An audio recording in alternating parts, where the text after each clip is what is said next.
I've been disappointed after games way too many times to count, but this Maryland loss hit different. There was a 3-game stretch where it felt like Rhule flipped the culture and the old behaviors that held this team back finally slipped away. They learned how to tackle, the running backs ran hard downhill, and when the game was on the line, somebody always made a play to seal the deal. I was pumped on Saturday. The energy on the sideline was right, Maryland was playing as below average as I predicted they would, and even after 4 turnovers, the offense had the ball with less than 4 minutes to go inside the 10-yard line. I saw comments blaming the quarterbacks, the coaches, the receivers, and even the defense, but the reality is, it took a group effort to lose that game, and if they have any desire left to win one of these last 2, it's going to take a group effort to get it done. So today, we'll talk about which quarterback gives them the best chance. I'll give you my thoughts on Satterfield, and I'll tell you how Nebraska can win both of their last 2. But what's up, guys? I'm Connor Hayden, and this is Corn Crazed. If you're a fan of Nebraska or the Big Ten, hit the subscribe button below because we're less than 500 away from 20,000 subscribers. And if you believe this team's just a QB away from reaching 9 wins, hit the like button and help us get to 1,000. But now, let's get into it. He's hit and sacked. Taking a shot downfield, wide open end zone, caught, touchdown. If you watched my post-game reaction, you saw a lot of comments with opinions on what's hurting this team the most. And I don't agree with all of them, but I do try to read every single one. So let's start here. With any other OC, we're now 9-1. Let's face it, Satterfield did this exact same act in South Carolina last year. First, let me give you my opinion on Satterfield as the OC. I don't think he was the best guy available at the time, and nothing between then and now has changed my opinion. I think Rhule went out and hired a guy who he knew that he'd be comfortable with and who he believed had a ton of experience and could build something that works for Nebraska and that would be successful in the Big Ten. You look at the Tony White hire, and it made sense. He was successful at his last 2 schools, he put a ton of dudes into the NFL, and now after only 10 games, we see why he's well worth the money he's getting paid.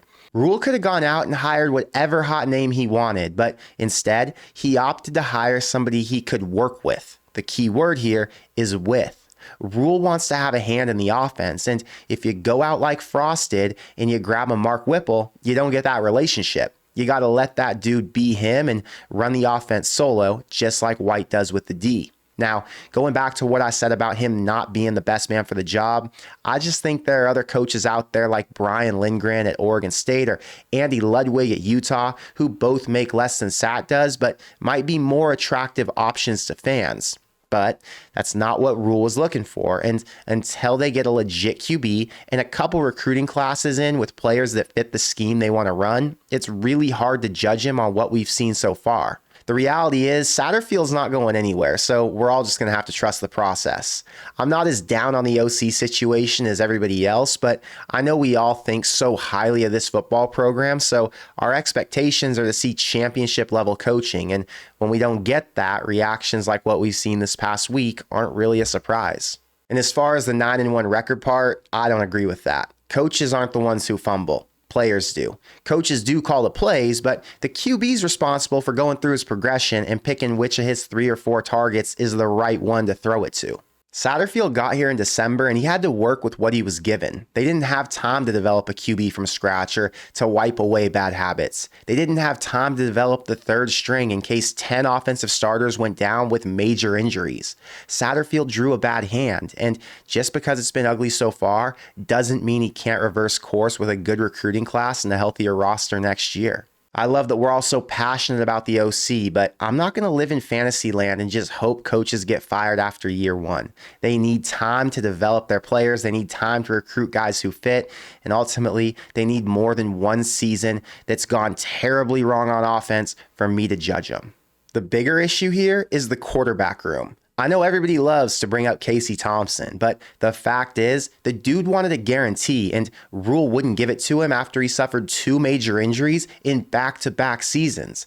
I would have told Casey the same exact thing. And don't forget, 2 weeks into this year, the dude tore his ACL at FAU. I see the comments about missing on Jeff Sims and how they should have taken a different guy from the portal, but go back and look who was in there. The options were slim. Nebraska had no shot at Sam Hartman, Devin Leary, or DJU.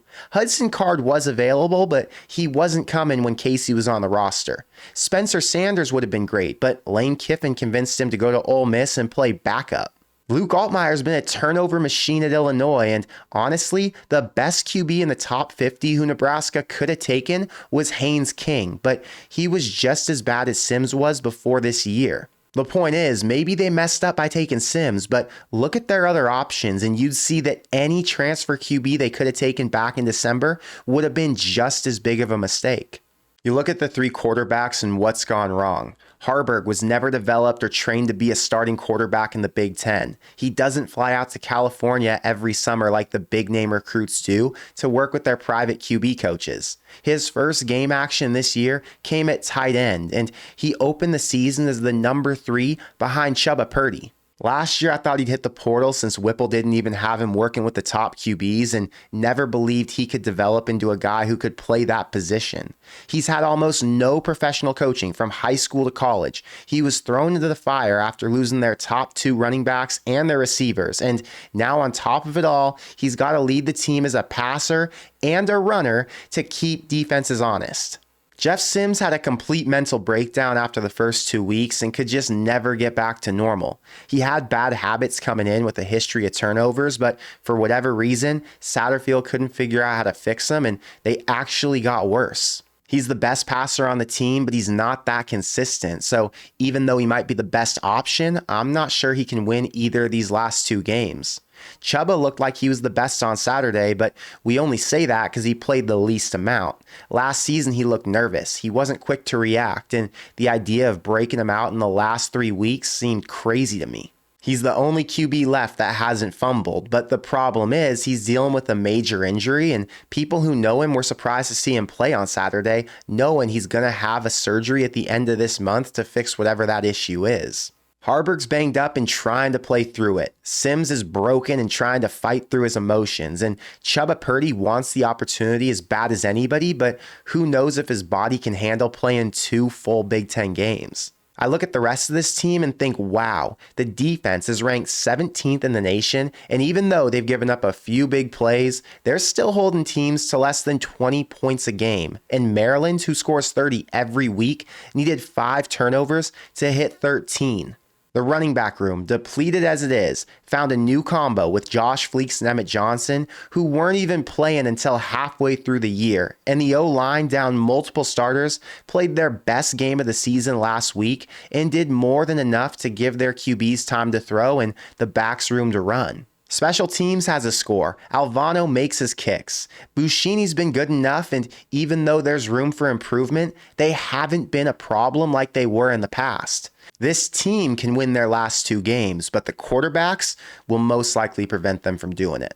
I use the term most likely because, believe it or not, there is a path to a win, but it's ugly. It would be gross to watch, but I'd bet you money it'd work. Nebraska's about to play 2 teams with offenses that do not score. They can't score on Northwestern, and they for damn sure cannot score on the Black Shirts, unless you give them great field position off turnovers. Then all bets are off. I want 7 wins, and I also want the new $2,800 MacBook Pro, but I can live without my wants. I need water every day, just like Matt Rhule needs to win 6 games this year. He needs 6 wins to build momentum. He needs 6 wins to bring in some key portal pieces, and he needs to get to a bowl game to get the extra few practices instead of sending his players on vacation right after Thanksgiving. So here's how you get to 6. You punt to win, and I'm not being funny or making a joke. With as many turnovers as we've seen, risk is no longer acceptable. Your quarterbacks have beaten the odds. They've done the unthinkable, and if they were able to go down this bad, we've seen from past Nebraska teams that things actually can get worse. Passes beyond 10 yards are no longer allowed unless a receiver is wide open with at least 6 yards of separation. QBs carrying the ball with only one arm is no longer allowed. Quarterback spins, jukes, or moves going into contact are no longer allowed. 70% of the plays should be handoffs to the running backs or design QB runs with intent to slide or go down as soon as more than one defender is within 3 feet. Going for it on 4th and 1 is allowed once you cross the 50, and the only acceptable 4th down formations have the QB under center. Punting means the offense did their job. A field goal means they won the drive. A turnover means they failed and the responsible player needs to be benched immediately. A touchdown means you won the game. With this strategy, Nebraska will score anywhere from 9 to 17 points. It'll also mean Wisconsin and Iowa have to drive at least 65 yards down the field to score touchdowns. And if you've watched either of those two offenses, you'll know the odds of them scoring more than a few field goals on Nebraska's D are disgustingly low. But here's the flip side. If you continue to run the offense that's failed miserably the past 2 weeks and gave up a total of 8 turnovers and back-to-back 3-point losses, the odds are they'll turn it over at least 3 times again, and a Wisconsin team who's down worse than Nebraska right now is going to capitalize on the good field position and score at least 17 points to win the game. Iowa's been doing this shit for years, and they made it work so well that they get to 9 wins almost every season.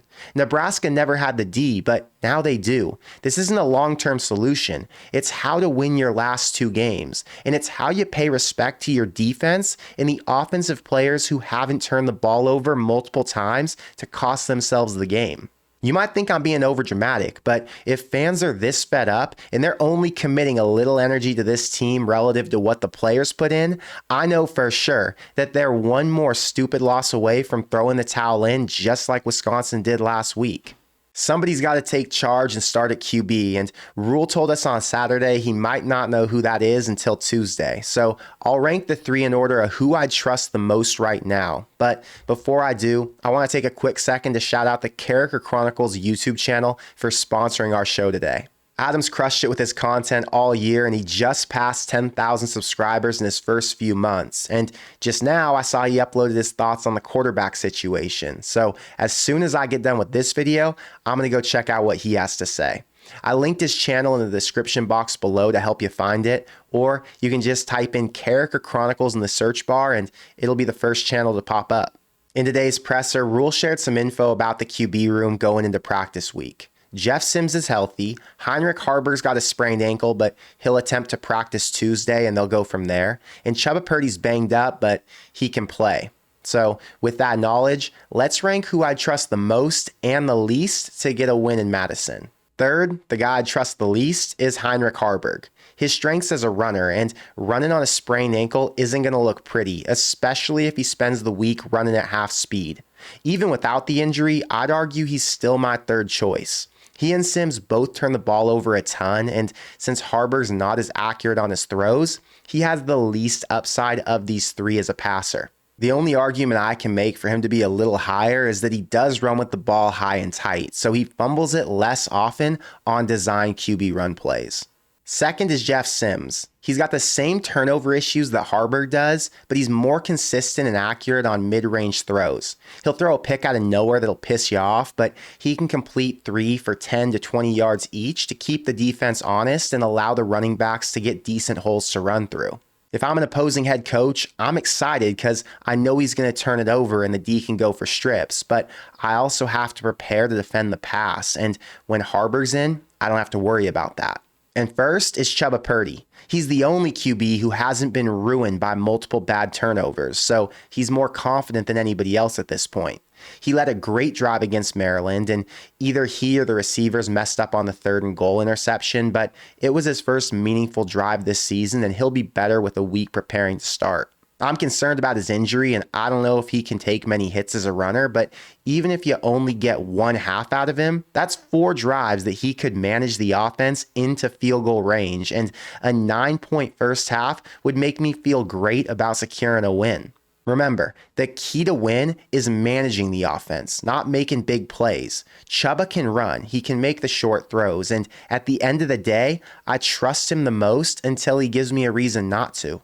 At first, the O-line and running backs weren't doing much to support the guys behind center, but that's not the case right now. Both units are playing at a high enough level, and the blocking from guys like Lindenmeyer, Borkacher, and the receivers has been enough to keep drives alive.